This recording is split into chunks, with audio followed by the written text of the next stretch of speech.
Yo, welcome to the Stingray Thundercast. I'm your host, Stingray Thunder, and I'm here with the hilarious Rhys Halliwell.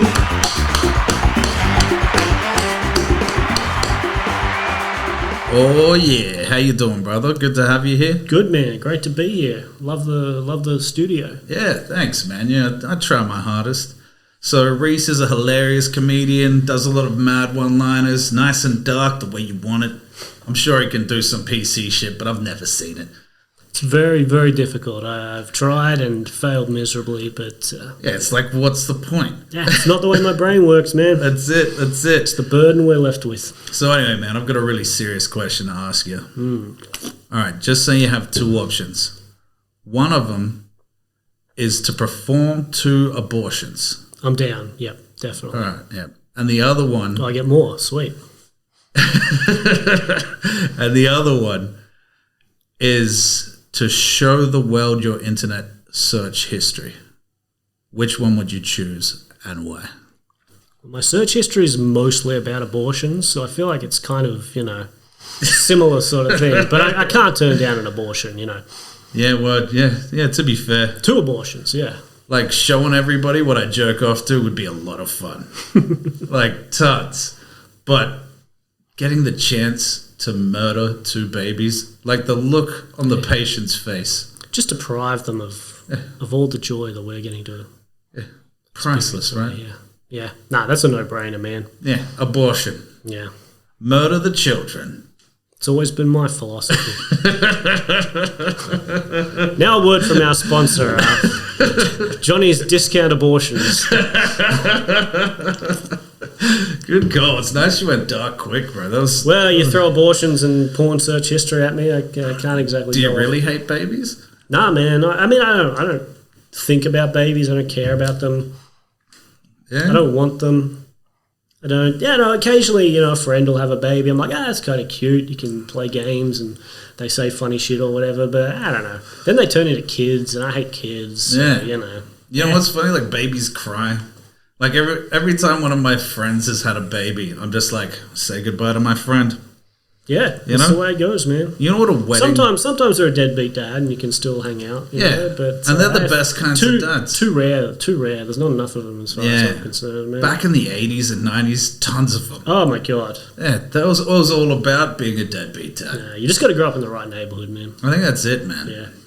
Yeah, I feel like rich people would probably still be deadbeats.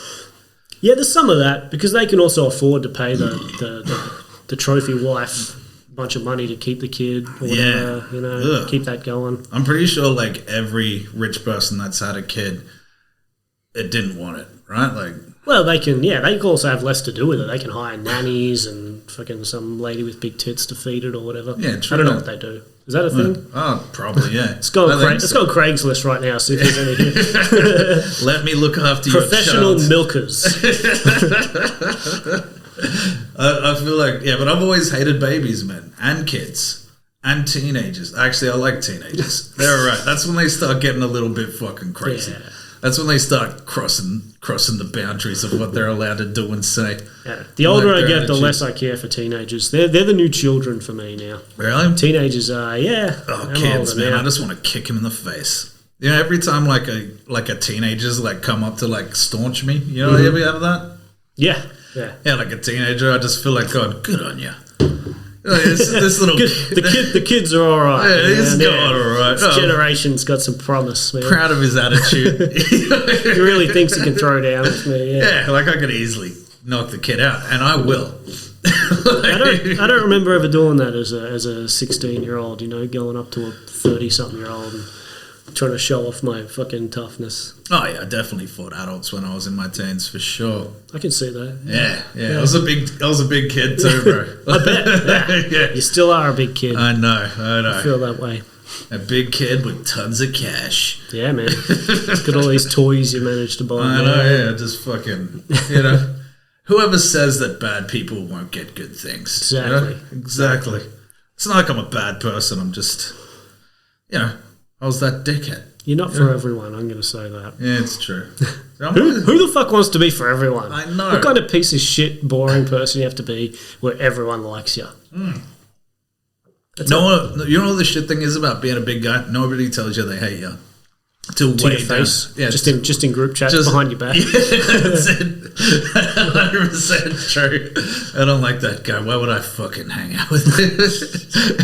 Why would I do his show? Thanks for telling me who they were. They were all busy, all right. Have you told everyone your big move? Yeah, I'm moving to Sydney. Oh Woo. yeah. Look out, Sydney. Yeah, it's gonna get Stingray's on his way. It's gonna get dark. I'm pretty sure it's already dank there already. Yeah, Sydney's pretty sick from what I've heard. Yeah, I've heard some nice things. I was talking to a mate, and he was just like, to be honest, I was like I quit my job, and I got like a good payout, and I was like, all right, so I don't have to work to the end of the year, you know, or I could leave. Like, and Melbourne's woke as fuck. To be fair, it's like I've never been cancelled in Melbourne for bombing.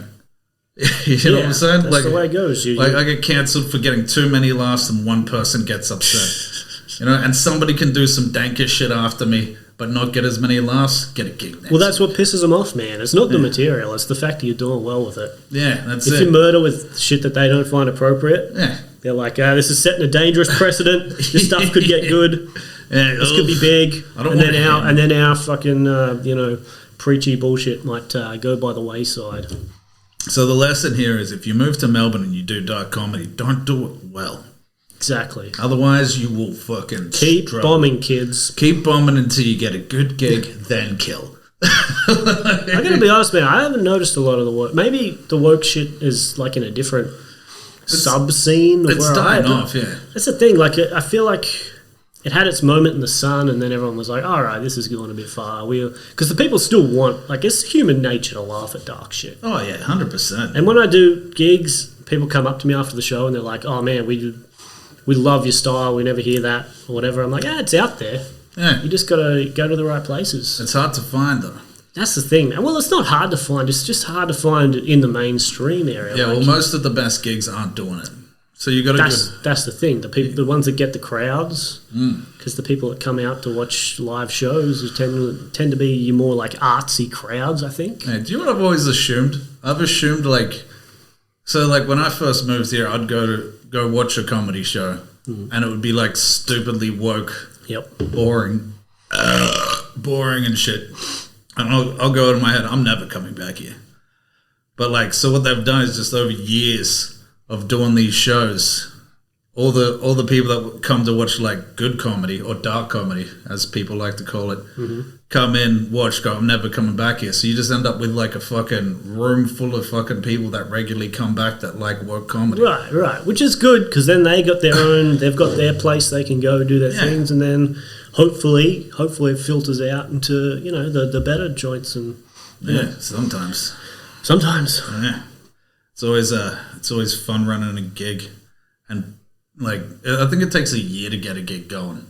Yeah, a year or two even. And you always give up after 11 months. 11 months to a year. You're like, fuck this. Nah, man, you always ran the best gigs, man. I loved your fucking room, so we're always sick. Yeah, I hustled them hard, man. Yeah, and it's all about getting people in, keeping the people that are in the bar happy. And just the best comics too, man. You know the right people. It was the best comics. Yeah, 100%. I never get anyone's shit. Well, actually, I was trying to get the best up and comers as much as possible, trying to put them on. Yeah. But yeah, I have to have seen them first and see them. You had me as an up and comer, man. Oh, dude, you're hilarious. I don't know if you knew that when you put me on. I think you were just grateful that I shot a video for you or something. Like, I'll throw this fucking loser a bone and put him up, and he's like, oh shit, you shot the video. He's got some jokes. You showed me the video. I'm like, why isn't this guy anywhere? And then then you got up, and I was like, I get it. You're in my position. This guy's got talent. Why isn't he playing the big rooms? Oh yeah, there you go. There we go. Yep. You live in my world. Yep. Yeah. But still, you kill, bro. I did. You'll stop doing it when people stop laughing, right? That's it, man. I'm fucking terrified of bombing, and luckily it doesn't happen too often. But every now and then, you just go up with the same shit, and it just doesn't hit, and you want to just yell at the crowd. You want to be like, Dude, can I fucking play last night's show for you? Can I show you these fucking people who look just like you laughing at these same jokes just to prove that you're wrong? I accept it. It's happened 3 times this year, which is a great success rate. That's good, man. That's a solid ratio, right? Yeah, but it doesn't get me anywhere. He's done 4 gigs this year. 4 of them. That is a 25% kill rate, right? This guy's a murderer. I've probably done about 100, but yeah, you're right. Yeah. It's risky business doing the shit that I do, and I never feel like every time I don't get a gig because of the shit that I say, I'm just like, all right, that's fair. I'm never angry at the people that fucking put on the shows. It's kind of a bit of pride there. Like, fucking too cool for this room. That's it. Yeah, that's the way I choose to look at it. I like the way you think. There's no other reason. It's not because I came in there blind, drunk, and passed out on the table before they put me up. It's not that I alienated all the paying customers and the bar went under. No, that's why I don't bomb. I just started bringing them in, giving them options, bro. So what's the plan for Sydney? You're going to just fucking scope out the scene for a bit? You're going to go set up a room? You're going to... I guess you got to ease in a bit first, right? Yeah, well, I got to know the comics if I'm going to set up a room. Mm-hmm. But setting up a room sounds like a horrible idea. You've done it many times. So yeah. But I don't like it. Yeah, right.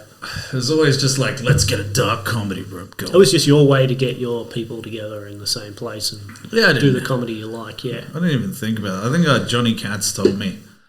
Because I was getting offered, like, rooms at bars. Because I know a lot of bar stuff. Sorry about all the burps. It's all right. I'm holding mine. They're building up. It's going to be a beauty. It better be good. Yeah. And no pussy burps in my neighborhood. Right. Could be a fart. We'll find out. Mine's going to be a shit in my pants.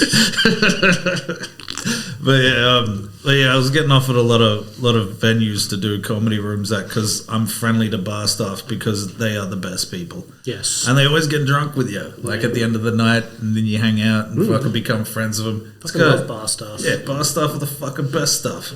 So anyway, I was getting offered a bunch of rooms, and I was talking to Johnny Katz before I did his podcast, and he was like, just run a room, man. It'll be good. It'll be a good idea. Fucking, you have like constant gigs coming your way. You fucking do all this thing, and I'm like, yeah, word, I'll do it. Fuck it, because I listen to what Johnny Katz says. Yeah, man, he's a wise man. He is, man. He's like he's like a guy that can do dark comedy, and like no one questions and be lovable. Yeah, yeah. He's just been doing it for so long. He was on Triple M, screaming about all kinds of shit. But he's also just like amazingly talented. Yeah, you know, just like you can't hate him on stage. You just look at him and go, "This guy knows what he's doing. I'm along for the ride." Yeah, that's it. No matter what he says. Yeah, he's taught me a lot, man. Like I used to. He was like when I was first like hanging out like with a lot of comedians.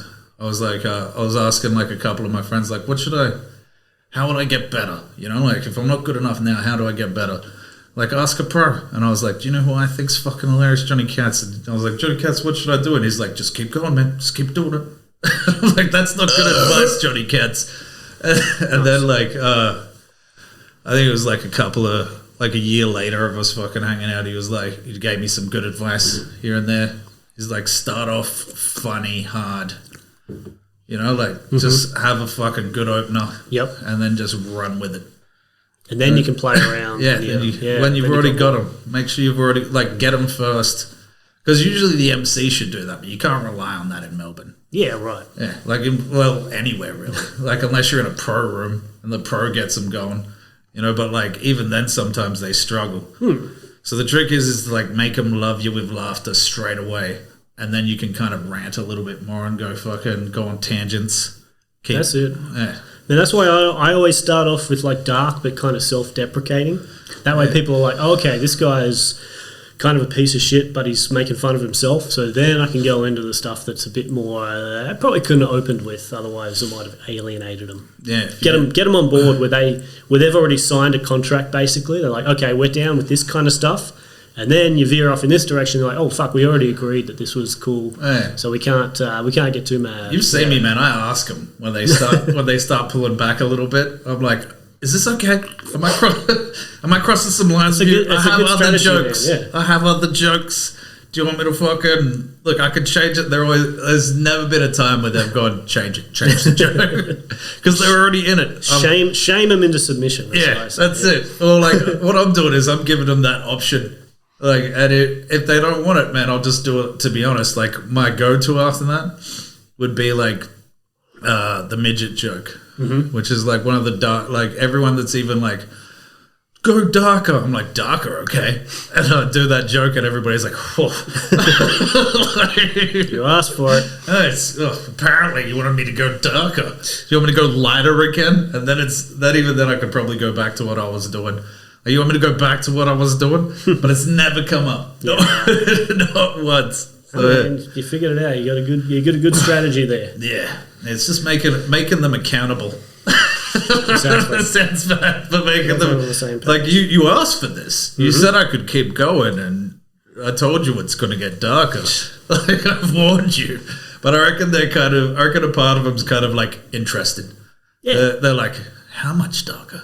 All right, no, keep going. Let's see how let's see how fucked up you can get. It also helps if you've gone on with a bunch of sort of squeaky clean people before you. They can be a little bit like, hey, we've got something a little different here. We can actually, you know, that's the thing about you got to have a good.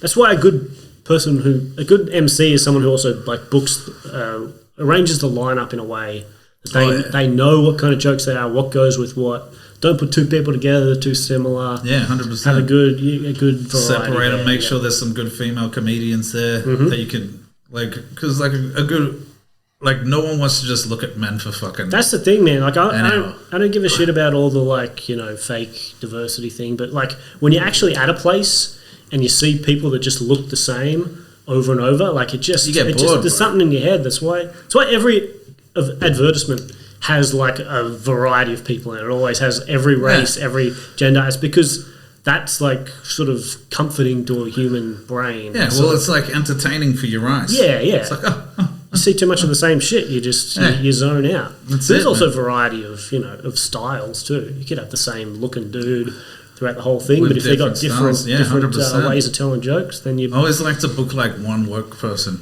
Yeah, throw them in there. Just throw them into the fire. Well, it was usually because of like when I'm emceeing, it's like I'm up first. I got to warm up the crowd, and if the crowd has just watched me say the most horrific shit, and I've only got half of them, the other half need something to level it out, and then go back. So I'd always like grab like George DeMorolis. Or like Pete Jones when Pete Jones was here. If he was here, I'd be like, Pete, the dark is get up there, bro. And he knew I used to say it to him all the time. Like, dude, I need someone to just come in and just be fucking super likable after me. Yeah, and you want that too. Like I love my dark stuff, but I like a good squeaky clean comic too. Yeah, like they don't have to be super squeaky clean. I just mean like a comic that's like interested, like nailing their genre. Yeah. Well, a good clean comic, you won't even notice they're clean. Like there's some comics like Nate Bargatze. No. He's like a southern dude, American guy, and I watched like 4 of his specials. Thought this guy's fucking hilarious, and then I heard someone talk about him as a clean comic. I was like, is he a clean comic? And I went back and listened to it again. And I'm like, yeah, he doesn't say anything outrageous at all, but I could have swore he did just because he's so fucking good at it. He's worked out the structure, man. And he's just saying normal jokes about everyday life and stuff, and he just seems like a guy that would be doing some edgy shit, but no, he doesn't. Yeah, it's just what he does. He's got that southern sensibility about him. What is it, Joe Coy? Is it? I don't know Joe Coy. Is he good? He's kind of clean. He's not very dark. Yeah, but is good. Yeah, you can watch and be entertained by that. There's another one, Joe White, weirdly enough. Yeah, Joe's very clean, is he? I haven't seen Joe's on stage before, I don't think. Haven't you? No, I don't think so. He does a lot of like jokes about how he loves his mum and shit like that. Okay, and things like that. But he does. And he's fucking he's funny. Like I went when he moved in with me for a bit.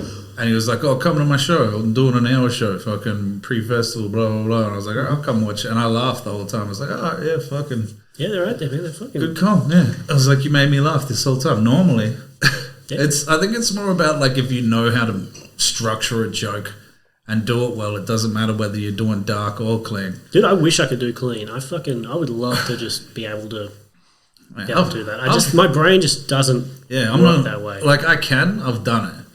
Like right at the start, someone was like, "Do a clean joke," and let's see how that goes. And I like did it, and it worked. But I was like, I hate it. I don't want to do this. Well, to me, it just doesn't fit in with the rest of my stuff. Because a lot of my stuff is sort of darker, like misdirection-y stuff. Yeah. And as soon as I go for something that's not that, even if it's a really good joke that would have got a laugh otherwise, it just doesn't. The people are expecting something else, and it doesn't. It's almost like they didn't reach a punchline. Yeah. They're like, where's the fucked up part in this joke? Yeah, where's the bit where we laugh because you said something so horrible? I'm like, I tried something different, sorry. But the trick is like to make them think that you're not going to say something horrible. Well, that's the thing. But once they've heard 3 jokes, they're like, okay, so now we know he's gonna say something that sounds really normal and everyday and whatever, and then he's gonna talk about killing his mum. You know? Mine kind of goes like up and down, but like it's like I explain a little bit and like talk about me more because I'm a rant comic and you're a one-liner, you know, like. But yeah, like generally, like I try and make people forget that I'm about to say something fucked up, twist it, 3 punchlines afterwards. See, I don't know if I'm a traditional one-liner. I think I just got short jokes. Yeah. Because one-liner, you think like those British guys that do like just puns and like literally just one line. But then again, you think like one-liners also like people bring up fucking Mitch Hedberg, and you listen to a Mitch Hedberg joke, he can tell a joke for like a minute or something. Yeah. He can go on for a while and rant a little bit, but he's just... But same as Jeselnik. Jeselnik will do a joke that's fucking like... But it's kind of like... Yeah. But it's like... They can last for a minute, even. Mm-hmm. And I think he's realised that he can't just do hour-long shows with just that. So his last few have always had this chunk at the end where he's talking... Like a big the abortion bit. Yeah. He's got another bit about dropping babies where he's just hammering on that for a while. So, I don't know. I mean, I've never tried to do too... The longest set I've ever done is 15 minutes, so maybe... If I get to the point where I got to do 40 minutes somewhere, I'll have to... You can warm up for your short jokes and do a fucking figure. Yeah. That's the trick. Big bit in the middle with some, a bit more ranty stuff. But I just worry there might not be... maybe I got to ease into it. I don't know. Yeah, well, I got to play around a bit, man. No, what you got to do is do a bunch of short ones first, and then that's what I do. I do like a little short one right at the start where I get the laugh. I'm like, all right, we're here. Yeah. And then run. Mm-hmm. Hey, I do it a little bit short. Differently, but yeah, maybe build it up a bit. All right, man, I gotta piss, so we're gonna have a break. All right, thanks. There's gonna be a little sketch in between this. Fucking legend. See you after the break. Brop. Me personally, I just don't trust fat people. Now, I'm not saying all fat people are bad people. There's some amazing fat people in the world. Chris Farley, Biggie Smalls, others. I'm just saying, if you can't trust someone with a cake, what can you trust them with? To be fair, they can take a joke, like, they really take it on the chins. Most of them can tell we're just trying to bully them out of an early heart attack. I'm just saying, don't leave them alone with your fridge or pass out in front of one. They eat a lot and don't get a lot of sex. Also, I heard a rumor that fat people are better in bed, and they work harder because they never get laid. But after a lot of research, that rumor is debunked. Good sex involves exercise, and if fat people were good at exercise, they wouldn't be fat. I think what I'm trying to say here is pretty simple. We need to bring back fat shaming. But you are a fat piece of shit. That's the spirit. Yo, and we're back with the Stingray Thundercast. I'm Stingray Thunder. Hope you had a good break. I'm here with Rhys Halliwell, fucking legend. Make some noise.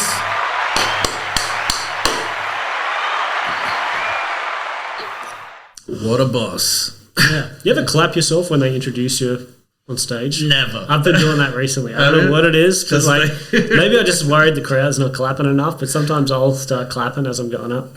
Or going off too. I always try to give myself a standing ovation. To get like extra claps when I'm getting off. Like I've started doing this thing where I'm like, give yourselves a clap. Don't worry about me. Thank you very much, everybody. I'm still going. They're already clapping for themselves. Give yourselves a clap. Give the MC a clap. What about the wait staff? What about the bartenders? I really should drop the bartender in there. Yeah, throw bartenders in there. Because they fucking deserve it. Yeah, man. Apart from that gig that I did where the bartenders complained too much. It was a room you were running too. Yeah, but I won't mention which room it was. Could be one of many. Yeah, that was a rough one. So anyway, man, so Joe Rogan talked about your video you made, yeah? Yeah, very, very briefly. I got to find a way to get that clip too. It's on there. If you watch the episode he did with, what's his name? He runs the comedy store in LA. He was friends with Norm Macdonald, always did the things with, what the fuck is his name? Adam Egan. Adam Egan. You know Adam Egan? Yeah. He was on, and he was just, I can't remember what they were talking about. They were talking about something. And he mentioned this video that he liked. Was it? I don't know if you remember when Nanette came out. Yeah. The global sensation that is Nanette. Dude, it was horrific, right? I don't care. I watched some of it. I watched most of it. I tried. I gave it a good shot. I tried. I fell asleep like a fucking normal person. Well, I had to watch it because I had to make my video about it. But I remember, I don't know. I remember hearing something about someone saying, "Oh, the straight white men don't like Nanette," and it just clicked in my head. I was like, well, other than white women, who does like Nanette? And then I just imagined if she got up on stage at the Apollo Theatre in Harlem and had to do like a set in front of like a rowdy black crowd. And so I found this old video of what's his name? Richard Pryor's son. I don't know. He's a nobody. Like he just try and stand up for the first time or something. He got up at the Apollo Theatre and just bombed. Ugh. So I took that video and all the crowd reactions to it and everything. And I cut it together with Nanette. And I made it look kind of genuine. Like a lot of people actually thought it was a real video. Yeah, it was. So she comes out on stage and tells a few jokes, gets a couple of little titters or whatever. And then she just really starts eating shit and gets angry at the crowd and walks off. And so I just made that. I made it. Like it was an idea I had at 2:00 in the afternoon, and by 7:00 at night it was on the internet, and I don't know what happened, but a bunch of American comedians found it and shared it around, and like all the cool comedians fucking really liked it. And so Adam Egan must have seen it, and for some reason he's talking some shit with Joe Rogan, and he just mentions the Nanette video. And the only reason I know this, I wasn't watching that episode. I just noticed all these comments like, I got sent here from Joe Rogan. Joe Rogan sent me. Came here because of the Joe Rogan show, and I was like, fuck, I got to watch this episode. And it was very quick. He said, yeah, you ever see that? And he was like hesitant to say it. He was like nervous about it. He was like, you ever see that? And he said something like, no, I shouldn't bring that up.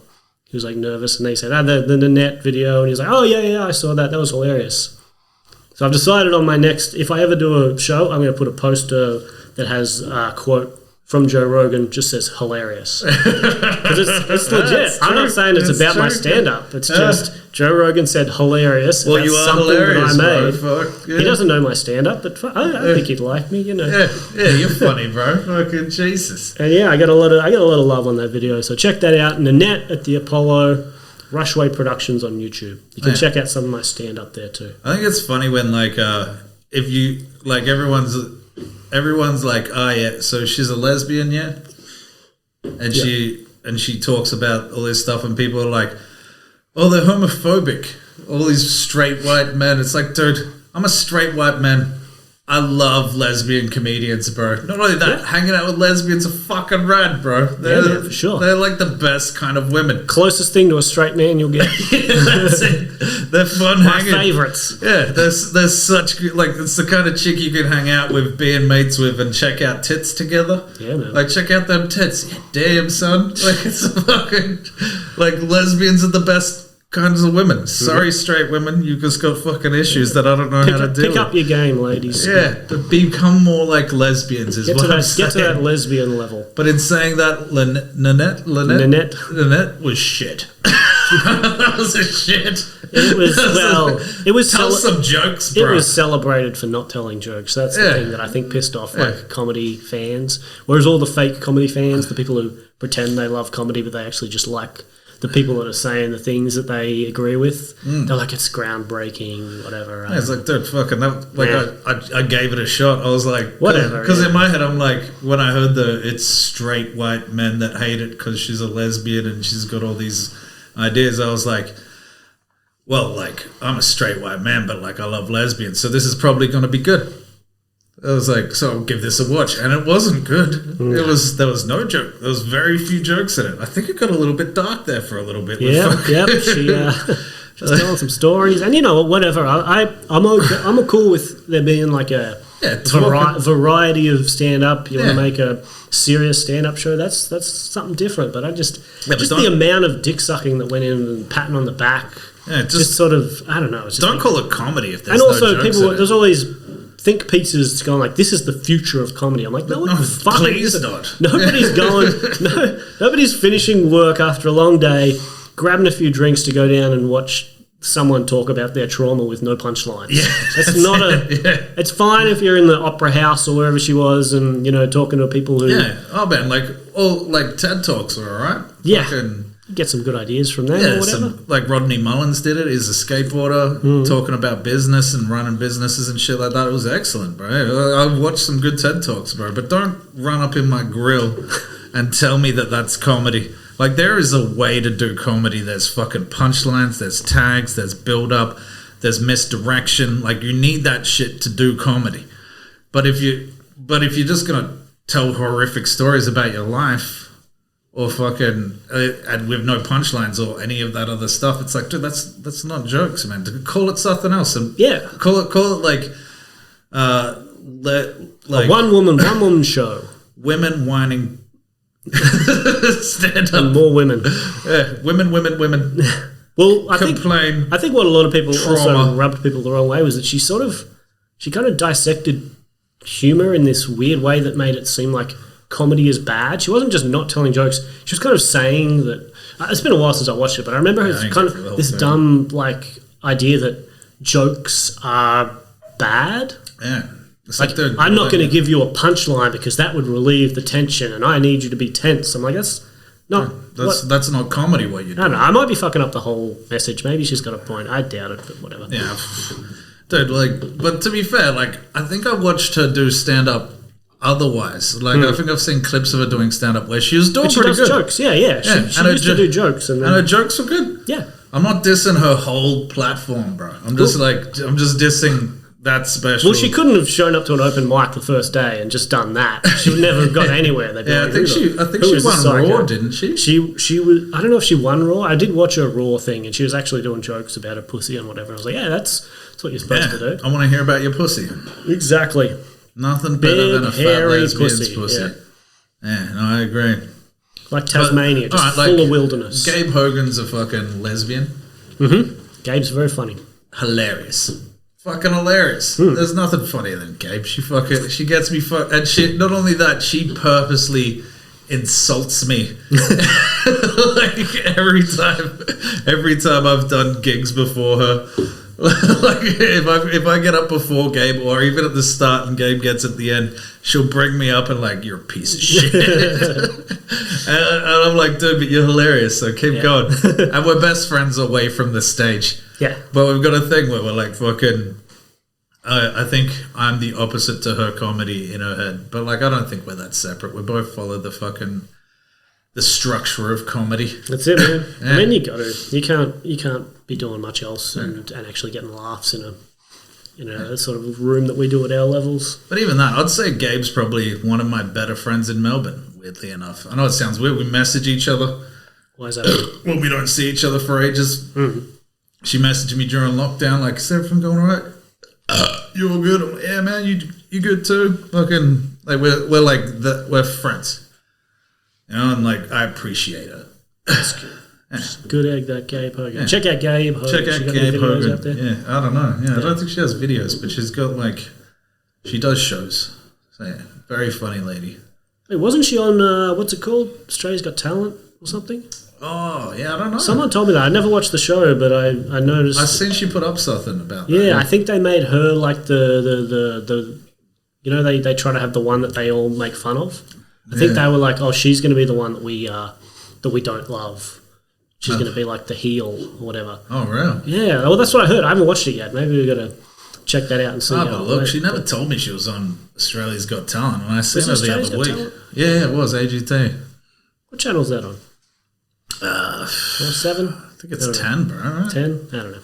I don't watch. I don't have my TV's not plugged into an. Does area. anyone fucking watch TV anymore? Old people watch TV. I'm old though, bro, but I don't watch TV. I think you got to be older than us, man. We still came up enough with a little bit of internet that we were able to ease into it. Yeah, you're about my age, eh? Yeah, I am your age. You're 38, right? Yep. Yeah, we're old. 84 or 83? 84. Look at that. Word, same year. Jesus. Good year, that one. It was the best year. It was good growing up in the 90s, man. 90s was fucking sick. 90s was the best year. So far. And, there was... The 80s were weird. Yeah, I'm glad I don't remember the 80s much. I feel like all the colourful clothes and the fucking... everything got a bit poppy in the 80s. You know the weirdest thing I remember about the 80s, right? Because I remember, I was wearing, a pink tank top with, midriff and, board shorts. And I was fucking running around just being a fucking idiot. Parents didn't give a fuck. There was, a pedophile on your street. Yep.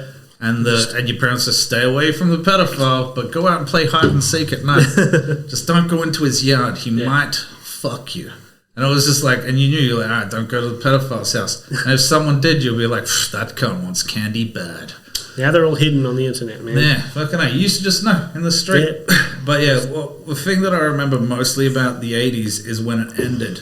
It was almost everyone was dressed in these women had fucking shoulder pads, big hair, fucking hoop earrings. Yeah, weirdest. Oh my god, the women in the 80s looked the worst. Yeah, they did. The 60s and 70s were hot as fuck. Yeah, 100%. And then 100%. the 50s was dog shit. They were all dressed in fucking gowns. I'll do a 50s chick, bro. 50s, I think towards the end of the 50s there could be a Marilyn Monroe looking chick. I dug the fucking overly dressed fucking thing, just you see an ankle and get a hard on. Yeah, it was just if you ever watched porn where it's they're dressed up like they're from the 50s. Hey, darling, I gotta say, yours. Maybe I like the way that they dealt with things back then. They were good to their husbands. They stayed home and cooked. I'm me. I don't let my girlfriend near the kitchen. Yeah. I'm a real feminist. I'm stay out of there, bitch. Stay out of there. Yeah, what? I couldn't agree more. Really progressive guys. I just liked how locked my girlfriend out of the kitchen. How everyone was working together back then. Because even today, right? You still do the same shit. So all right, just say you get married, you have kids, they stay home, look after the kids, but when you get home, there's no dinner for you, and you've broken your back all day. You're bringing home the steaks, but they're not cooked yet. Yeah, you're here's some steaks. Get in the kitchen and cook. What is this, the 1950s? I wish. You cook the stage, mash the fucking potatoes for the baby or whatever. I don't know what you feed babies. If you could go back in time and relive your life from now, your age now, in one decade, which decade would you go to? Oh, dude. It's clearly the 70s, right? You like 70s? 70s is alright. I feel like maybe 70s has some good entertainment, good films coming out, but you can't even... 60s was alright.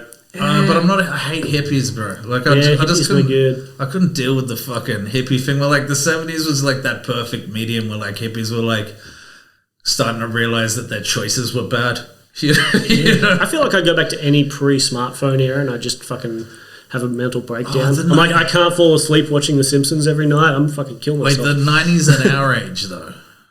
If I could go back to the 90s, at least I could go to Blockbuster Video, rent some fucking tapes or whatever. Yeah. There's a bit of... 90s have been good. 70s, though, 90s, I could see all my favourite bands live when they're starting up, 70s, you could drink drive. You could fucking... it'd be a little bit... You get that one seatbelt that just goes around your waist so it chops you in half when you hit a tree. Yeah, you'd be dealing with all, the fucking crazy dudes from Vietnam. Yeah, all streaming back and... how entertaining... I think they used to, fucking arrest crazy people on the street back then. I watched that Bill Burr special recently. I was just watching that and he was talking about that, and I was like... Hey, we got a big T-shirt for you. You want to wear this? The hands strapped behind the back. Where's the arms? Look at Bill Burr. Yeah, but I like that whole 50s freedom kind of thing, but it was just too cut and dry back then. It was just this is how you're gonna live. Man. You couldn't. Well, the 60s went a little bit overboard for me because in saying that, I'm a little bit conservative, but not too much. I because I know what fucking not being conservative is. Right. I know what a fucking hippie raising kids looks like, you know what I'm saying? It's not. It's a rough kid right there. Yeah, that's it. There's like I don't mind the rules, the ones that make sense. You know, like Yeah, I get you, man. And like, but that's what happens when you get into your 30s. You start to be like all the more rebellious like shit from your 20s. You're like, yeah, you got to have a bit of common sense in there, mixed in there too. Yeah, I've been like this my whole life, bro. Yeah, you're an old soul. I was an old soul, bro. Even when I was young, all my friends were like, let's get in this car with this drunk guy. I'd be like, I don't think that's a good idea. Like, we'll leave you here by yourself. Just walk. It's fine. Yeah, I'll live to see tomorrow. Yeah. You guys I'd enjoy rather that. walk down this dark path in the woods than fucking get in the car with that drunk guy who just kissed his son on the lips. I'm cheap, bro. I'm cheap. Then the car rolls and I hear about it. I would have been sitting on someone's lap or in the boat just fucking... God, yeah. You know, Dude, I remember going to a party in, I guess it must have been early 90s. We went to this, it was like a rich kid at school. And we went to this place, it was like a laser tag place. And then the next place we were going to was their house for the party. So in order to do that, they had a big truck that they had for the shop or whatever. They owned a shop. And in order to get all the kids from the laser tag to the house for the rest of the party, just piled them all in the back of the truck. So there's 15 8-year-olds, 12-year-olds, whatever we were, I don't know, in the back of a truck just fucking rocking from side to side, banging heads with each other. And I look back on that like, holy shit, these people were insane. Yeah, what? Yeah.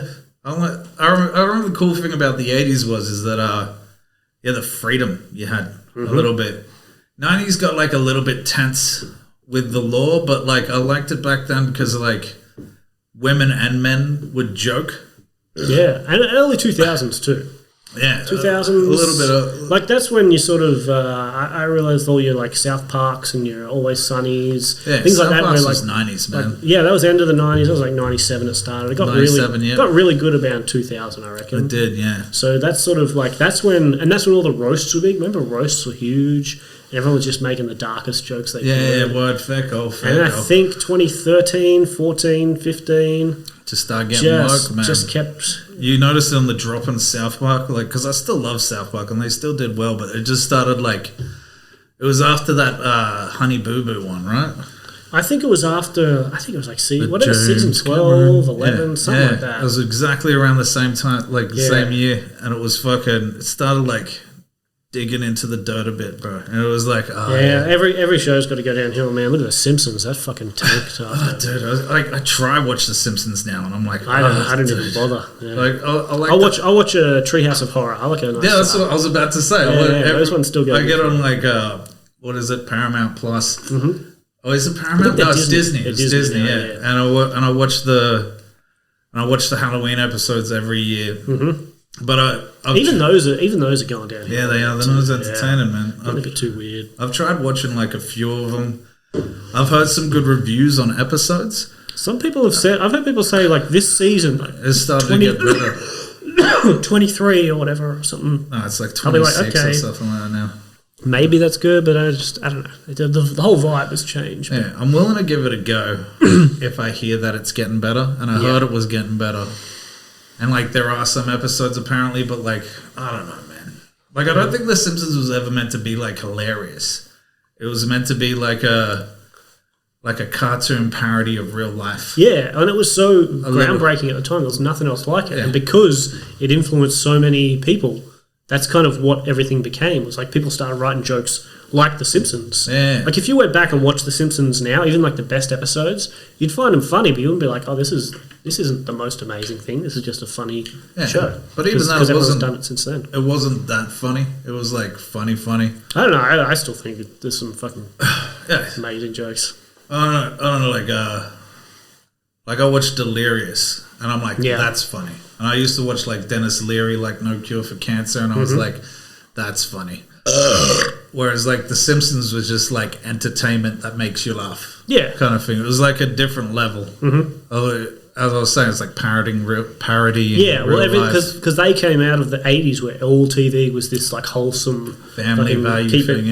And they like the early ones, season 1, you watch that and you're like, oh, this is dog shit. But it was like that was edgy for back then. Yeah. It was like Bart Simpson said "damn" and the whole country freaked out or whatever. Yeah, true. And he used to strangle him and shit. Yeah. Strangling a kid is still to this day it would be pretty. Dude, to be honest, man, if you could still abuse your kids in that way, I'd probably have a kid. like just to fucking... I would have to stop punching my fridge and start punching my kid.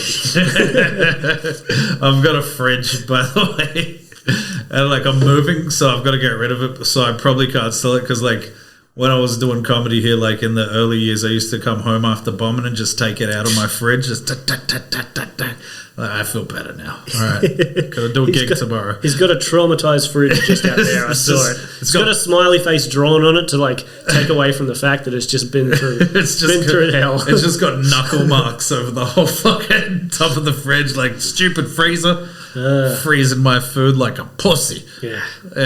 The smiley face represents woke culture. There you go. Just punching it. Just punch it. Fuck you. Come up with a good punchline, you son of a bitch.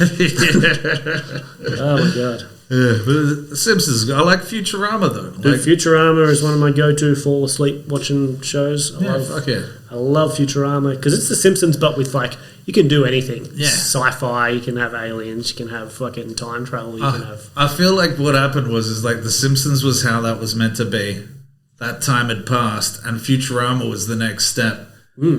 But they kept making The Simpsons? Well, Futurama came out as Simpsons was going downhill, so it was a sort of good... Yeah, this is a shame it got cancelled, because like, it's coming back, by the way. Yeah, I know, yeah. Getting some new ones. Yeah, I'm waiting for Quantum Leap as well. Quantum Leap? I never saw that. I know you're a big fan of Quantum Leap. Yeah, everyone thinks I'm a big fan. I'm a pretty good... Like, I watched it when I was young. Yeah. And then I rewatched it again as an adult and found it funny. What is Quantum Leap? Is it like time travel? Is it? Yeah, it's about this dude in the near future, and they invent a time machine, but you travel back like with your personality and you go into other people's bodies, but only within the time you exist.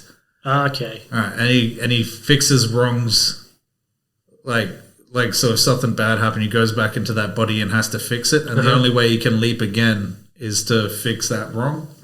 So he's just going like make sure that the fourth plane on 9/11 actually hits the target. So that's why I made the sketch. If you what happened in the sketch? I went back to 9/11. Oh wait, did you do the exact same thing I just said? Yeah. Oh really? Fuck. Yeah. Great minds, man. Yeah, I went back to 9/11 and American Pie 2 was on, and instead of saving so I go to watch American Pie 2. Yeah. And magical stuff unicorns like an owl character. Owl's like the guy that comes and tells him what he needs to do. He's like a hologram. Yep. And he comes in and he's like, "Hey, you need to." He's like, "I'm like, oh, I'm watching a fucking movie here. Like, just let me watch this." He drunk his jizz, and then I come out of the fucking cinema like, "I wasn't as good as the first one." And then he pops back up and he's like, I'm like, "Oh, magical stuff. You're too late, Sam." And then just shows the second plane flying into the tower. I'm like, "Oh boy, man, which is great." Yeah, but American Pie 2 was worth it. Yeah, that got me banned from TikTok. That video. Oh really? Yeah, because I showed the actual. I would have thought the Chinese would love a 9/11. I thought they would too. Like, come on, this is great. No, it was funny. Like I put that up. Within 3 minutes, it got like 67 likes. In 3 minutes. Yeah. And then they took it down. Because, like, I put it up. I waited for a little bit. Like, because there's a little bit where it takes to put it up. And it was the first one that was about to go viral. That could have been your big break, man. If these... And I looked back and I was like, oh, they took it down. And just, like, paid no attention to it. Fucking algorithm. And then later on, I clicked on it. And it showed the amount of likes it has. And it was fucking, like, 67 likes, bro. That's got to be a bummer. In a couple of minutes, bro. I was like, fuck you. And then I put it back up again and censored it in like little places. And then they put a little black screen on it, which you have to click if you want to watch it. For the plane hitting the tower? No, for the whole thing. Yeah, you have to click. Like it's a beheading video or something. Yeah, like that. Yeah. It's like, dude, they played that on the fucking news, bro. Yeah, exactly. We all saw that as it was happening. Like, where were you in 9/11, bro? I remember waking up in the morning. And I was, 15, 16 at the time? I must have been right before my 17th birthday, I think. No, it would have been earlier, right? No, it was 2001. I would have been... I turned 18 in 2002. It would have been 17. It was right before my 17th birthday. Anyway, I just remember my mum coming into the room. I was asleep, because obviously it happened overnight. My mum said, something really big's happened in America. 4 planes have been hijacked. They've been crashed into the World Trade Center. Another one crashed into the Pentagon, and now the World Trade Center is gone. And I was like, that is a lot of information to get when I haven't even opened my eyes. What? It really just just bombarded with this crazy fucking thing all at once. Everyone else got to, like in America, got to experience it as it was happening. Yeah. I just got it all first thing in the morning from my mom. I got it. I was working in Byron Bay as a dishy, and I skateboarded home from work. It was like late at night. Mm-hmm. Got home, and I usually got home and watched Married with Children. So I got, because it was around the same time, midnight-ish or something. Yeah, late at night. Got home, went to put it on, and there was just like a plane, like just flying into a building. It goes, and I'm like, this is a crazy action movie. I just like flicked the channel. The New like, Independence Day or something. I assumed I was on the wrong channel. I like flicked it through all of them, and it was on every channel, and I was like, all right. Because I didn't even know what the World Trade Centers were. No. I don't know what the I knew something bad was happening somewhere, but I was like, fucking whatever, cunt. As if this is going to affect the world in any way. Yeah, exactly. Then I went to bed on the fucking futon, woke up, and it just never ended. It was just fucking... That was our life for the next few years, Yeah, it was like, and now it's like going to be COVID, where I still have to hear people doing jokes about fucking lockdown. Oh my God, they're still doing it. Dude, stop. How was your lockdown? This crazy thing about lockdown. Oh, you know all about lockdown. Oh, just kill yourself. Kill yourself if you're still clinging to those jokes. I mean it. I'm leaving Melbourne. You're still doing fucking 9/11. Sorry, COVID jokes. I'm still doing 9/11 jokes. Yeah, well, like 9/11 jokes are never not going to be funny. That's it, because so many people died. Yeah, it was a one big explosion. It was like concentrated. Lockdown was just depressing. Yeah, it was like I had a fun time. I got in shape, man. I got fucking shredded during lockdown, and then it just all went away. I got super fat. Yeah, but in saying that, I had a really good time. Like, you know what it's done? Like, to me, my future. What's that? It's made me realize I don't want to be around people all the time. Like, I need to be, like, I don't think I could get married or be with a chick forever if she wanted to spend a lot of time with me. Yep. Because I learned that I have a great time by myself. I fucking, Same, I just make I'm videos. Same, I like get all this free time. Like, oh, dude, I'm gonna do everything. Fucking got time to think. Watch, like, you ever like the other day I watched Severance. Have you heard of Severance? I haven't seen it, but that's about the office where they the office workers that go to a thing and they they separate their minds. Oh, I know, that's a TV show, right? Yeah, there's a movie called Severance. I would. Maybe it's based on the same thing. No, they go to one office and they separate their minds. So there's office them and outdoor them. So it's like, it's so they can't remember what they're doing in the office kind of thing. Yeah, right.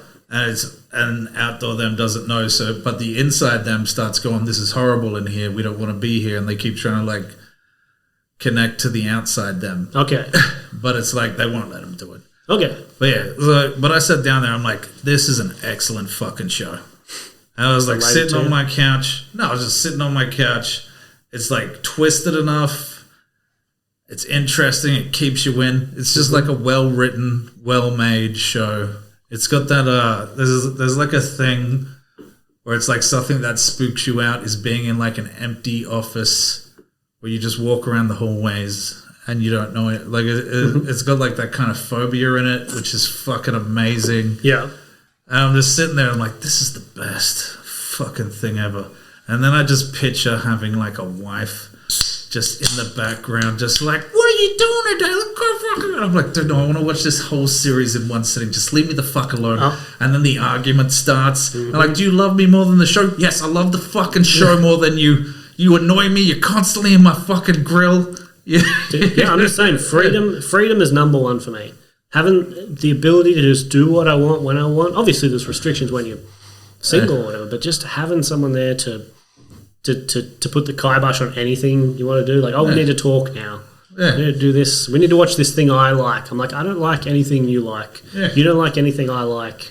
Yeah, we need to just have separate fucking lives and then fuck at the end of the day. Fuck at the end of the day. Yeah. That sounds like I'll do that. Relationship. Yeah, in like separate rooms because I snore, but I hate being woken up. Yeah. You know, like every time I had a girlfriend, they're always like, oh, wake up.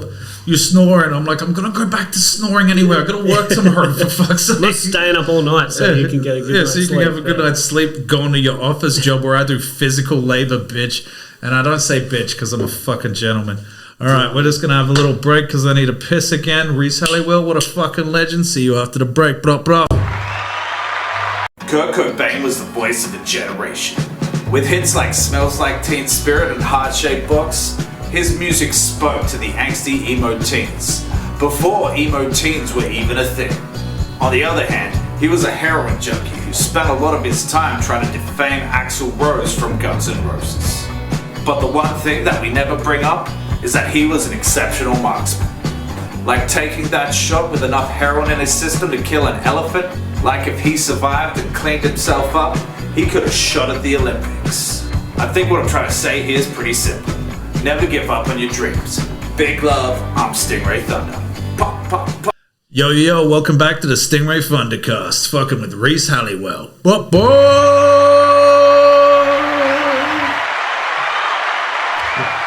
To drinking.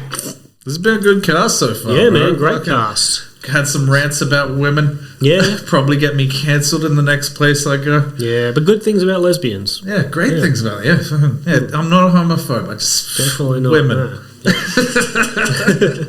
I do like The women, regular right? ones, you know. Yeah, the ones that aren't crazy.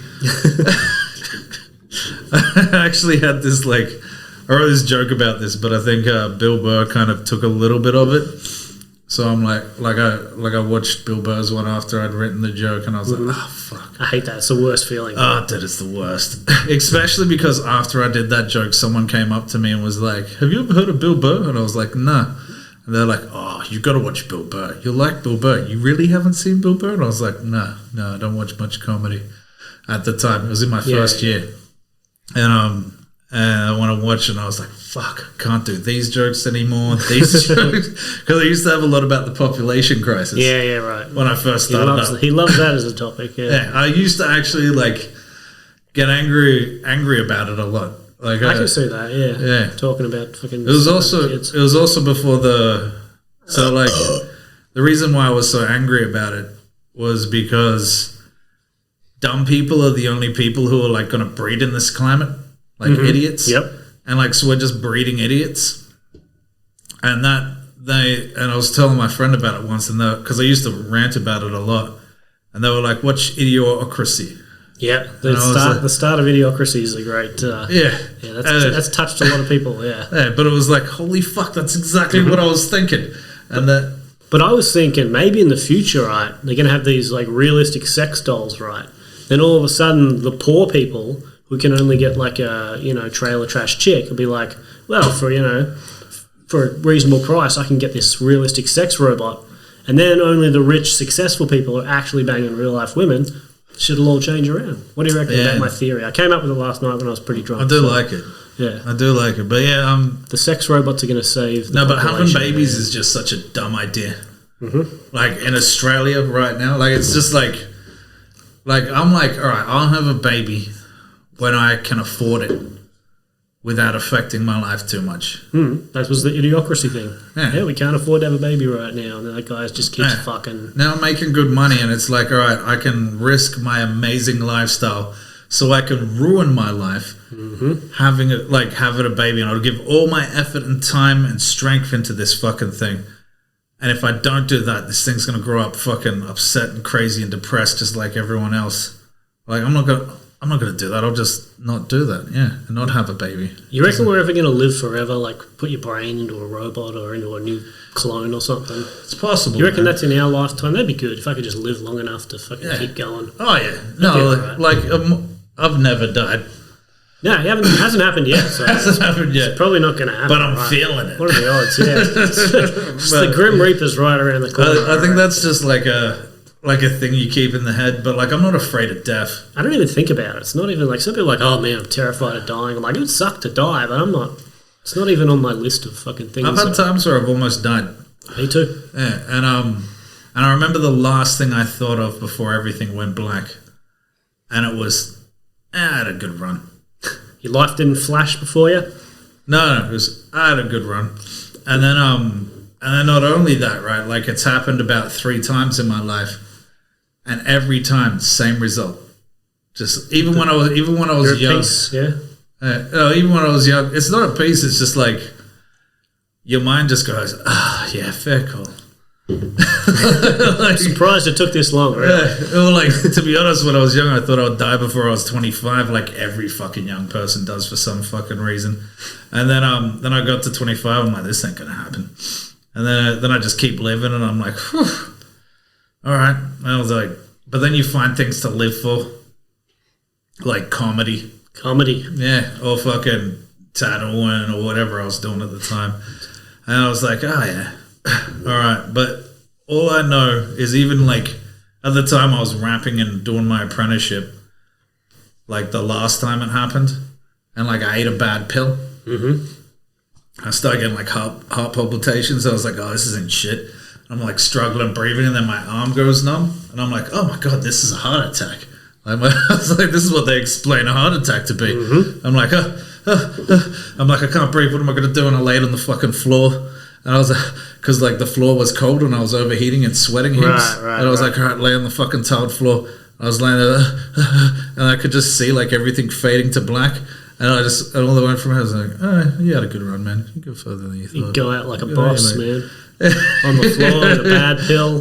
People are going to talk about me for, well, maybe a couple of months after that. Fucking. I had some raps out, bro. It could have gone viral. It was before viral was a thing. Yeah, viral wasn't a thing. Yeah, so I was just like, but yeah, and then I woke up and I was like, oh, again. How'd you feel? I was refreshed? I felt fucking... The floor's cold all of a sudden. I felt hungover, sorry. I was just not feeling great, but yeah, that kind of shit. But yeah, how did we get to this? Talking about death. You were talking about overpopulation. I was talking about overpopulation. Living forever. Yeah, living forever. Yeah. Yeah, so I'm not necessarily afraid of death, but I kind of want to see the world end. I just want to see everything. I'm just too curious about what's going to happen tomorrow. I'm like, I want to see some shit go down. Yeah. Yeah.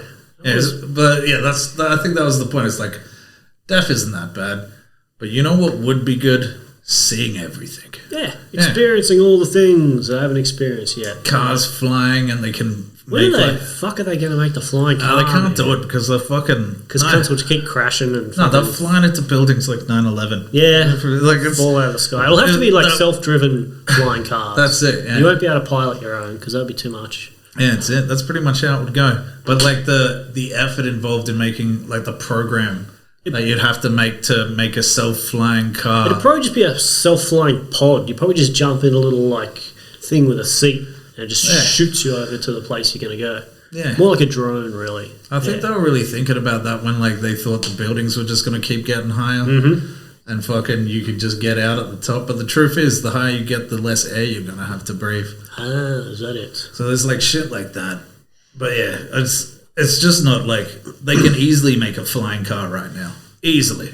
They have, but they're just shitty like airplanes that take off. No, they make that. There's like a drone. It's shaped like a drone with like the fans. Yeah, right. That's what I mean. That's what I think That's what I think the first flying car is going to be. You're just going to sit in a seat in a drone. Yeah, it'll take you somewhere. They're already doing it with packages and shit, right? Yeah, that'd be cool. Yeah. But yeah, I think they're just worried about weaponizing them, man. Which is something that humans do. Yep. Everything good's going to be turned into a fucking... Can I hear a fucking horn going off right now? Yeah, why is that happening? Aren't we up in the sky here? Doesn't matter. There's a horn. There's a flying car going past the window right now. Holy shit! What's a big building in? I don't even know the big buildings here. The Southern Cross building. No, what's it called? What's the one you go up and look out and there's a glass floor or something? Is that a thing in Melbourne, bro? Yeah, it's like a touristy place. It's got a glass floor. Yeah, just a little bit, I think. Just a little part. So you can stand there and look down. Stand there and be scared. I don't know. You pay like $40 to go up and see Melbourne. I'm like, it's not that impressive. Yeah, I don't know. I should probably do it before I go if it's there. Yeah, go see the sights. I'm terrified of heights, man. Really? But I kind of get off on it. Yeah, well, that's the thing. Do you get a thing where your balls go back up inside your body when you're up really high? You look down there, you like feel it pushing up? No, not really. Really? I think my balls are protecting themselves in case I fall and what? You land on a tree trunk and fucking. I know they go up when I stand up. So like when I'm standing, my balls. When you do stand up. Yeah. When I do stand up, my balls just disappear up inside me. Yeah. Wait. Yeah, I'm terrified of heights, but it was kind of like I actually worked it out when I was in Melbourne that I'd get off on it. Mm-hmm. All right, so so I used to like be terrified before I got up on stage or doing stand up. Mm-hmm. Right, like the kind, and it was like an intense, uncontrollable fear. Got to take 5 shits before you get up there. Mike's piss. Like Really? My bladder would just start going on. First 2 years, I did not have diarrhea like before a set. Yeah, Johnny Katz has a shit thing. Yeah. He's always like. I don't have it anymore. The last couple of years, I think it's settled down. Yeah, my fear's gone completely. Yeah. But I still need to piss sometimes. I think it's just out of habit. But yeah, it's just so I was that terrified, and then I was like up on like this giant building with like a glass cover just protecting me. Mm-hmm. And I looked down and I just felt this rush going through me, and it felt like just before I was about to get up on stage, and I just held it. Yeah, I was like, this is good. Yeah, man. Like this fucking feeling of anxiety and fear just rushing through my fucking body. And my mate was like also afraid of heights, was like hidden back in the corner, like, what are you doing, bro? Get away from the edge. And I was like, nah, it's good. It's good. I like this. I could fall. Yeah, you know? That's the extreme games fucking thing, the extreme sports. Just gives you that deadly rush. Yeah, man, because your brain's not supposed to, you're not supposed to be up that high unless you're about to fall. Yeah, exactly. Like human nature, like, you're on a cliff in the old days. There's no glass. There's no railing. And this is higher than a cliff. Yeah, of course. You've got to travel to like the fucking Alps to get a similar height for that same thing. Yeah, but I love it now. There you go. I watch parkour. Mm-hmm. When the dudes have the GoPro things. I was watching one before you came here. Yeah. And just as soon as I start watching, I'm like, whoa. Did you see the guy in Melbourne that jumped from one building to the other? No. Well, it was on the news the other night. It was just this one video of the dude. It was shot by somebody else. It wasn't like I'm sure they got video from their angle, but you could see these like 3 dudes on one rooftop, and the guy zooms in just as the guy jumps across, lands just on the ledge of the other building, and does his little roll thing, and then gets up. And how tall was the building? I couldn't see the bottom of it from it, but it was being taken from like a really high building somewhere else. The video was from the top, hard as a rock right now, to a slightly probably jumped 2 stories down and like maybe 10 meters across. Hard as a rock right now, bro. I'm gonna watch that shit and just fucking like it doesn't get me boated, but I just like it turns me on a little bit. I don't know what it is. About almost dying, man. Yeah. Mm-hmm. Gets me going. So yeah, we were talking about like when somebody takes you, when you watch someone and he does like a more famous person than you, when he does your joke. That's how it all started. Oh yeah, that's where we got Bill Burr's population bit or something. Yeah. Oh no, a bit about women. You said. Was about the women. Women. And the bit about women was like all women are crazy, but the reason why they're crazy is because men will just agree with any crazy bullshit that comes out of their mouth in the hope that we get a head job off them later. Uh-huh. We're just like, yeah, whatever you say, 100%. So they're just like walking around with this mind full of misinformation. Right. Just fucking twirling around their heads constantly thinking they're right. And if someone ever says, like, corrects them, they're like, you're actually wrong. They'll just be like, I'm just going to walk over here and go to the next guy. Did Bill Burr have that bit? I don't remember that. He's got something similar. Yeah, right. And it was my 3rd joke I did. It was doing well? Yeah. Oh, dude, I did it in front of like a mainly woman's comedy gig. Mm-hmm. And I didn't know at the time. So it was just a mainly women's comedy hour. Yeah, so it was like a comedy gig in Newcastle where it was mainly women that week. And it was a female like MC and everything. Yeah. It was the 3rd show I went to, and I was like, "Can I get a spot?" I'm like, "Yeah, but it's like a lot of chicks." And I was like, "Yeah, I don't mind." I got lots of jokes about chicks, so we're fine. But at the time, I was doing like a joke a week. So like, I'd do my joke, go, that went okay.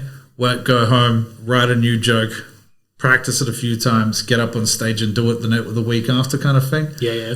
3rd one, all women's, and it got laughs.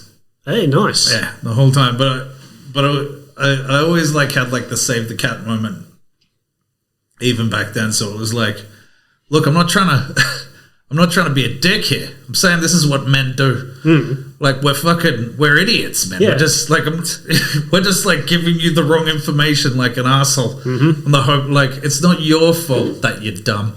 It's our fault. You know, like, We're too cowardly to correct. We're too cowardly. You'll tell us every little thing we're doing wrong, and we'll just be like, "Yeah, that's everything's fine." Yeah, Yeah, no, fucking Hitler wasn't real. I believe that actually. You want to hear this crazy shit, right? Like I've written that whole joke over like 2 experiences. One of them was there was this skinny ass hot chick, super skinny, and she told me once, we're all drinking with a bunch of dudes, and she was like, "No one's ever beat me in an arm wrestle." And I laughed. And she's like, "Why are you laughing?" "I lift crates at work. I work at Woolworths." And I was like, that's where all the powerlifters come from. Yeah, the back room at Woolies. yeah, that's it. So I'm laughing. She's like, What? Go on, let's arm wrestle." I'm like, "All right." And then we go to the arm wrestle. I've just got bang. Snapped it. I was like, "There you go." But hold on. But she turned to me and she's like, "Oh my God, you're really strong." And I was like, "Yeah, I am." But wait, what? Who are these guys that are flirting with a chick by letting her beat them in an arm wrestle? That's the most emasculating shit ever. Maybe if I let her win, I'll get a head job. That's not how it works. Yeah, Women don't want to be with some guy they could beat the shit out of. Guys don't know this, bro. What fucking hipster ass fucking neighborhood To be were you fair, in? to be fair, none of them were fucking her. Okay, They there just you thought go. that, like, maybe if they did this, Okay. we're like, I didn't fuck her. Did you either. fuck her though? No. So the arm wrestle didn't work then? I guess I'm wrong. Fuck. No, I probably could have, but it was just like I said, I couldn't get that out of my head. There you go. That I was like, turned here into we go. material. This person's crazy. Dude, you should bring that back. I can't remember Bill Burr doing that bit. I reckon it might just sound Burrish. Yeah, it does. I don't think it's a Burr bit. I think it's just a Burr-esque joke. Yeah, have a watch. Maybe I should. Bring it back, man. But it actually starts off with all women are crazy. Let me explain. There you go. Get them interested. Yeah, I should do it again. I don't know. Yeah, man, It's bring back some old stuff. just terrified. I've got so much old shit, bro. I've got like fucking 4 hours worth of written and rehearsed material. Yeah. And it's like I'm just trying to work on the new shit, but it's taking longer because I care more about it. Right. Because like in my head, it's like if I bomb, man, I'll never get another gig. It's a good attitude to have to try and make you better, but it also means you're going to try less shit too. Yeah. No, like I've got a joke, like the Asian joke. Have you heard the Asian joke? I have, yeah. I know the Asian It's never bombed. Yeah. Never, not once. I've heard you do it a couple of times. Yeah. Done well. Has it ever bombed? No. Never. Yeah, I've done it a lot too. Yeah. To Asian people. Yeah. And it's never bombed. Asian people are like all for it, Hung Lee, fucking just like, yeah, we are. It's like, yeah. Till that end little twist, and then they might be like, yeah. No, there's just one woman in the background like, I don't like you, and it's like the Asians liked it, so fuck off. Exactly. Yeah. But It's not for you. It's Yeah. for the superior race, the Asians. Yeah, fucking A. Well, yeah, and then the other one was there was about that woman joke or whatever that I did. Yeah, one of my friends let this chick who lost her house move into his house that he owned with her kid. She lived there for 6 months, then started treating him like shit. He turned to her and was like, "You just got to move out. I'll pay you bond for your next rental or whatever." And she was like, "This is my house." And he was like, "Fuck off." And he went to talk to the lawyers, and the lawyers were like, "Yeah, she owns half." Wait, how did that happen? Because she was there for long enough? Living there for 6 months de facto. Wait, they were a couple. Yep. She can take half the shit. 6 months? I thought it was like 6 3 months, years. bro. 6 months. Don't even have to be married. Jesus. Yeah. Right. She ended up moving out. But like just when I first heard that story, and this dude was like a really nice guy, worked Sounds hard like all it. his life, put all his fucking effort into like buying this house, is really proud of it. And she was about to take it. Jesus. Out of fucking. And not only that, like this chick doing that horrific act is just gonna gets her bond paid for, will get another boyfriend, do the same thing. Fuck. It's a lesson. 5 months maximum if you want 5 to months. let a homeless lady Dude, it stay at might- your house and suck your dick. It might be less. Kick her bro. out It after might be 5 months. less. I don't know the It just exact. keeps getting shorter. Yeah. As soon as she steps foot into your house, whether you're in a Kick her relationship out. or not, Don't let her she come gets over your 100% of the house. Or just rent from now on. Yeah. You don't have to worry about that otherwise, yeah. Yeah. You get the bond. 50% of the bond. There you go. Yeah. So I wrote that crazy joke. Mm-hmm. And yeah, it went well. Nice. Bring it back, man. Yeah, it should. I just worry about it sounding too burrish. How about that? Can sound burrish as long as it's not burr material. Yeah. Well, it's like I don't 100% sound like Burr. I just do ranty comedy. Yeah, you don't look and sound like him. Yeah. I just do a similar thing. Yeah, and a lot of people do what you do. What he does. Yeah. But I just do it so well that people need to point it out. And he wasn't the first guy to do it. He wasn't. People were ranting before him. Yeah, well, like my rant comedy really comes from like Leary, who really stole his jokes off Bill Hicks. Yeah. And then they stole a few. Yeah. And then the Delirious. That's where it all first came from. Oh man, Delirious was like the first comedy special I ever saw, which is same. Maybe it was Raw. I don't know. It was one of the two. Yeah. Mine was Delirious. Yeah, Raw came after. Yeah, changed. That was one of the few comedy specials you could rent from the video shop back in the day. Other than that, we just had to watch Australian comedy on TV, whatever the fuck that was. Yeah, and it used to bug me, man.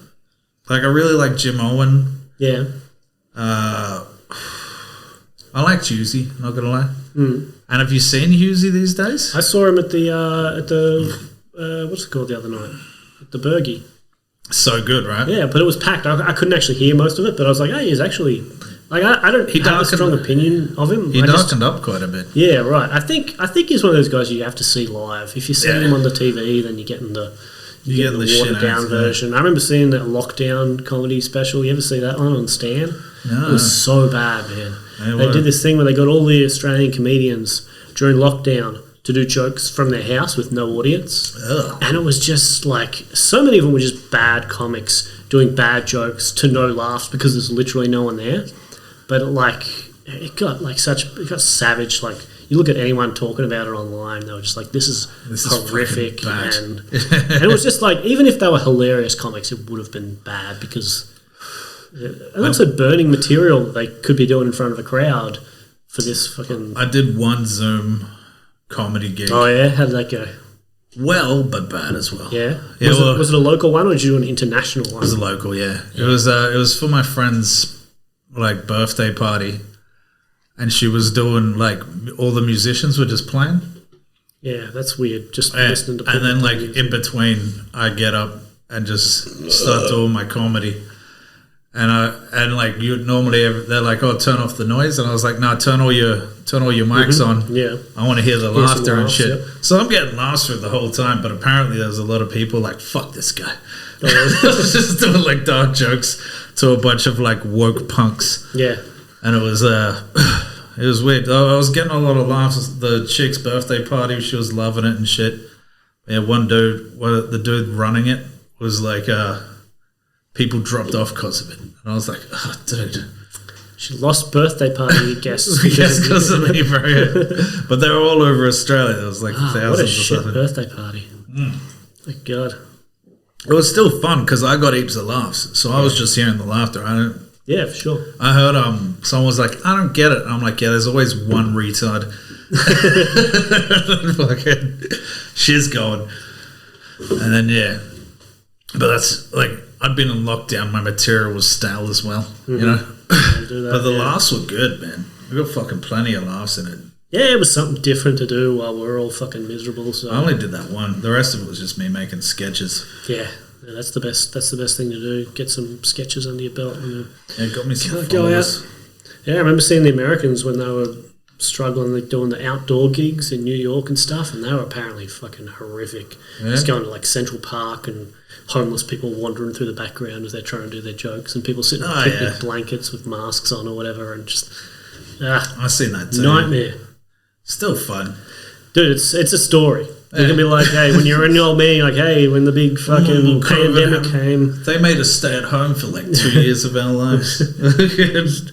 I don't believe we're talking about COVID right now after my big rant about fucking... No, you just said don't make stand-up jokes about it. That's it. Don't get up on stage in 2022 and say, how was your lockdown? Dude, it's like, I don't remember, fuck. We're trying to forget that shit, you dogs. We got out a year ago. All right, man. This has been good. We might as well close it up here. We've got enough time under our belts. You're a fucking hilarious dude, man. This has been a fucking amazing podcast, man. Fuck yeah, man. I'm going to miss you when you get out of here. Yeah. You have to come visit and do some fucking gigs. You'll have to come visit, 100%. Yeah. Fucking, I'll definitely get you some spots if I've got some leeway there. Get some leeway, man. Get in there, get that leeway. Yeah, I'll hustle it about I did in Melbs. Yeah, man. All right, bro. Well, you got anything you want to plug? No, my name's Rhys Halliwell. You can see my stuff on whatever Facebook, Instagram, I guess. I don't put up that much, but you can check out my videos. And check out the one that Joe Rogan watched. Yeah, go find that. Adam Egget, episode something or other. Yeah. 5,623. I don't know. All right, so fuck yeah. All right, thank you very much, everybody. I hope you had a good podcast. I know we sure did. I'm drunk. You drunk? A little bit drunk, yeah. I'm a little tipsy. Got to go do a gig now, so let's see how that goes. I'm going to go watch a gig. All right, sweet. Legends. All right, thank you very much, everybody. I'm Stingray Thunder. Enjoy yourselves. Legends. Whoa.